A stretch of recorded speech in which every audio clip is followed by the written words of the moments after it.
इस सेगमेंट में हम लोग डिस्कस करेंगे Clausius second latent heat equation के बारे में। पिछले टर्न में जब हमने आप लोगों को क्लासियस क्लैपेरॉन इक्वेशन पढ़ाया था तो वहां पे हमने आप लोगों को बताया था कि दो लेटेंट हीट इक्वेशन है। पहले वाले को हम लोग Clausius first latent heat equation या Clausius Clapeyron first latent heat equation कहते हैं और दूसरे वाले को Clausius second latent heat equation कहते हैं। इसका डेरिवेशन आज हम लोग करने वाले हैं। तो चलिए शुरू करते हैं इस सेगमेंट को। The equation which represents the variation of latent heat with temperature is known as second latent heat equation और ये होता है S2 minus S1 equal to dL by dt minus L by T। यहाँ पे S1 क्या है?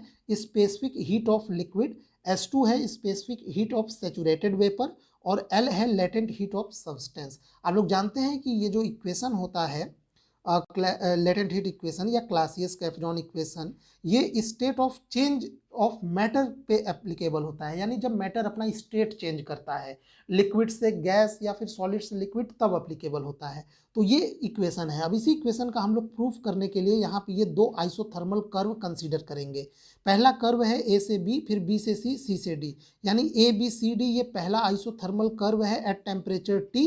और दूसरा जो आइसोथर्मल कर्व है वो EFGH है, इसका टेम्परेचर है T माइनस डेल्टा टी। तो पहले आइसोथर्मल कर्व में यहाँ पे एक बार फिर से ध्यान देंगे, ए से बी वाला जो पार्ट है वो लिक्विड स्टेट को दर्शाता है, बी से सी वाला part liquid plus vapour state को दर्शाता है और सी से डी वाला पार्ट सैचुरेटेड वेपर या कह लीजिए गैसियस स्टेट को दर्शाता है एट ए टेम्परेचर टी। और उस दौरान जब बी से सी में ये लिक्विड प्लस वेपर एक साथ एग्जिस्ट कर रहे थे तो उस समय प्रेशर है पी।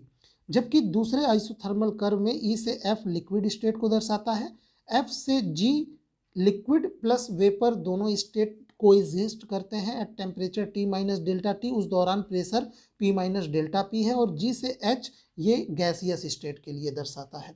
ठीक, अब यहाँ पे आप देख पा रहे होंगे कि एक यहाँ बी से सी, सी से जी, जी से एफ और एफ से बी, ये एक साइकिल बन रहा है। इसको हम लोग कंपेयर करेंगे कार्नोट साइकिल से। ठीक है, कार्नोट साइकिल से कंसीडर करेंगे और ये एक हम लोग इसको रेक्टेंगल समझ सकते हैं क्योंकि इसकी ज़रूरत पड़ेगी, हमें इसके एरिया की ज़रूरत पड़ेगी। ठीक, और यहाँ पे ये जब ये बी पे था तो वॉल्यूम हम मान लेते हैं V1 और यहाँ पे वॉल्यूम मान लेते हैं V2। यहाँ पे मिस आउट हो गया है, आप लोग इसको लिख लेंगे। ठीक है, तो यहाँ पे इसको ज़रूर मेंशन कर लेंगे। अब हम लोग बढ़ते हैं आगे। यहाँ पे अब आगे बढ़ेंगे तो देखिए ये है consider to isothermal ABCD EFGH at temperature T and T minus delta T. अब ये चीज़ हमने आप लोगों को ऑलरेडी बता चुका है कि यहाँ पे कर्व A से B और E से F ये लिक्विड स्टेट को दर्शाता है, कर्व B से C और F से G वाला पार्ट लिक्विड प्लस वेपर दोनों को एग्जिस्ट करते हैं एक साथ, उसको दर्शाता है, और कर्व C से D और G से H ये गैसियस स्टेट को दर्शाता है। अब यहाँ पे देख लीजिए, let the specific heat of the substance in liquid state and saturated vapour यानी gaseous state is S1 and S2 if L is the latent heat at temperature T then. अब देखिए यहाँ पे पहला during process F to B। अब यहाँ पे देखेंगे आप लोग F से B वाले प्रोसेस के दौरान क्या हो रहा है, यहाँ पे F से B वाले प्रोसेस में हीट एब्जॉर्ब हो रहा है। तो F से B वाले प्रोसेस में हीट एब्जॉर्ब हो रहा है और यहाँ पे जो फॉर्मूला लगेगा स्टेट चेंज नहीं हो रहा है। एक बात ध्यान देंगे, यहाँ पे F पे भी जो मटेरियल है वो लिक्विड में है और B पे भी जो मटेरियल है वो लिक्विड में है। तो यहाँ F से B जाने में लिक्विड से लिक्विड ही है, तो स्टेट चेंज नहीं हो रहा है। तो ऐसे में उसका टेम्परेचर इंक्रीज किया है, T माइनस डेल्टा टी से टेम्परेचर कितना इंक्रीज किया है T, क्योंकि जब F पे था मटेरियल तो temperature T minus delta T था और B पे गया तो बढ़ के टेम्परेचर T हो गया।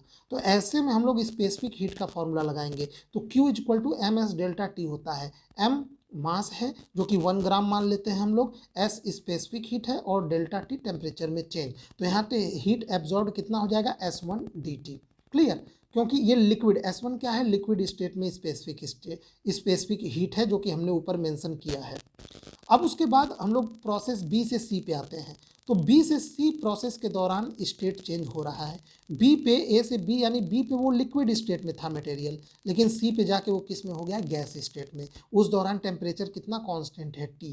तो यहाँ पे देख पा रहे होंगे इस दौरान जो हीट हीट एब्जॉर्ब होगा उसमें फॉर्मूला लगेगा Q equal to M into L, क्योंकि स्टेट चेंज हो रहा है। एल लेटेंट हीट है, M को हम 1 ग्राम मान लेते हैं, तो हीट एब्जॉर्ब कितना हो जाएगा, एल हो जाएगा। फिर ड्यूरिंग C से G में आते हैं, तो C से G वाला प्रोसेस देखिए, यहाँ C से G पे जंप हो रहा है, तो C से G पे जंप यानी यहाँ पे भी C पे भी यहाँ पे गैस है, G पे भी गैस है, लेकिन यहाँ पे गैस का टेम्परेचर T से T माइनस डेल्टा T हो रहा है, डाउन हो रहा है, लेकिन स्टेट दोनों केस में गैसियस ही है। तो ऐसे में भी हम लोग कौन सा फॉर्मूला लगाएंगे, ये स्पेसिफिक हीट वाला, क्योंकि स्टेट चेंज नहीं हो रहा है, फेज चेंज नहीं हो रहा है। तो यहाँ पे during process C to G heat given out कितना हो जाएगा, Q equal to M S delta T, M1 S की जगह S2 होगा, क्योंकि गैसियस स्टेट में स्पेसिफिक हीट S2 है, और DT यानी चेंज इन टेम्परेचर।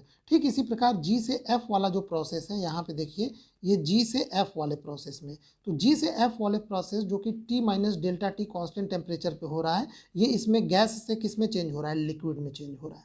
समझ पा रहे हैं? तो इसमें जो फेज चेंज वाला फॉर्मूला लगेगा, तो हीट कितना गिवन आउट है, यहाँ पे हीट कितना गिवन आउट है, बाहर निकला है, तो वो कितना हो जाएगा, L माइनस डी एल हो जाएगा। ठीक है, L लेटेंट हीट, क्योंकि लेटेंट हीट कम हो जाएगा ना, तो L माइनस डी एल हो जाएगा।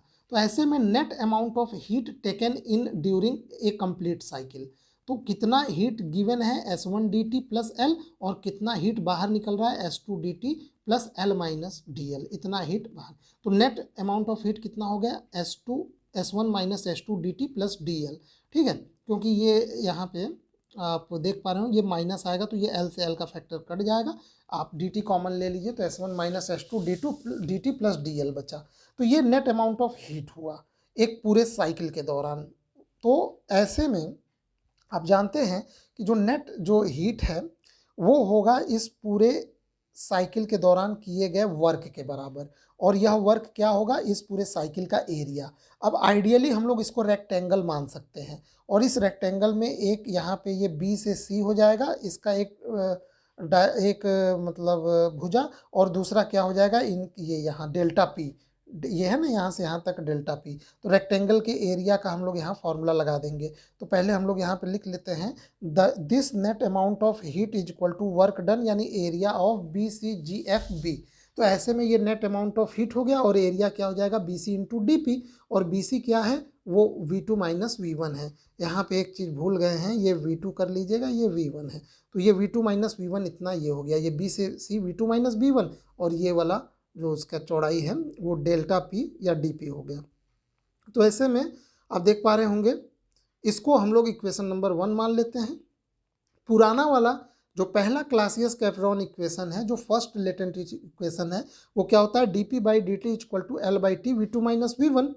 यहाँ से हम लोग dP V2 minus V1 equal to L by T into dt का वैल्यू निकाल देते हैं, इसको मानेंगे इक्वेशन 2। अब यहाँ से देखिए ये वाला पार्ट और ये वाला पार्ट दोनों का क्या है, बराबर है, तो हम दोनों को इक्वेट कर देंगे, फर्स्ट एंड सेकंड को। तो जैसे ही इसको बराबर करेंगे, इक्वेट करेंगे, ये पार्ट भी इसके बराबर हो जाएगा, और यहाँ पे हम लोग थोड़ा सा रीअरेंज कर देते हैं, dt से भाग दे देते हैं दोनों पक्षों में, तो ये S1 minus S2 DL by dt equal to ये हो गया L बाई T।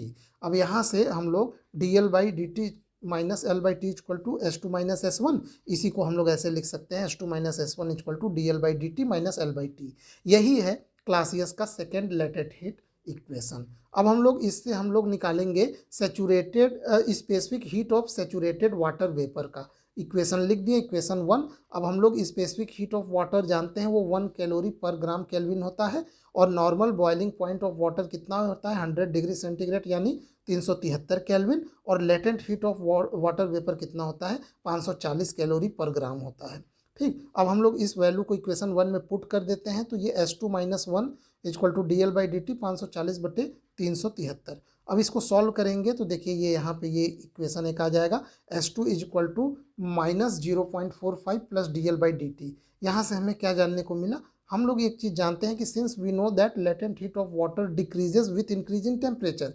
ये बात सही है कि जब हम लोग वाटर का टेम्परेचर इंक्रीज करेंगे तो उसका लेटेंट हीट डिक्रीज करेगा, तो यानी DL बाई dt जो है वो क्या हो जाएगा, निगेटिव। तो ऐसे में हम लोग क्या कंक्लूजन निकालेंगे, hence the specific heat of saturated water vapour S2 at 100 degree centigrade is negative. तो अगर ये एग्जाम में पूछा यहाँ पे कि प्रूफ करिए कि सेचूरेटेड वाटर वेपर का जो स्पेसिफिक हीट होता है 100 डिग्री सेंटीग्रेड पे निगेटिव होता है, तो आपको ऐसे प्रूव करना होगा।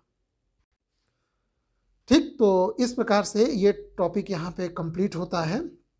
इसमें आज हमने ये सेकेंड लेटेंट हीट इक्वेशन देखा जो कि काफ़ी इंपॉर्टेंट है। तो इस सेगमेंट में बस इतना ही। ये सारे वीडियोस आपको हमारे चैनल के प्लेलिस्ट पे मिल जाएंगे पूरे कोर्स का, वहाँ पे यूनिट वाइज लिंक बना हुआ है। अगर नहीं मिलता है वहाँ से तो आप इसी चैनल के इसी वीडियो के डिस्क्रिप्शन बॉक्स में चले जाइए, वहाँ पे ये जो आपका पूरा बीएससी सेकेंड सेमेस्टर फिजिक्स का जो पेपर है thermal physics and semiconductor devices, कुल 8 यूनिट में है, तो 8 यूनिट का वहाँ पे अलग अलग प्लेलिस्ट बना हुआ है, उसका लिंक आपको मिल जाएगा। वीडियो देखने के लिए आपका बहुत बहुत धन्यवाद।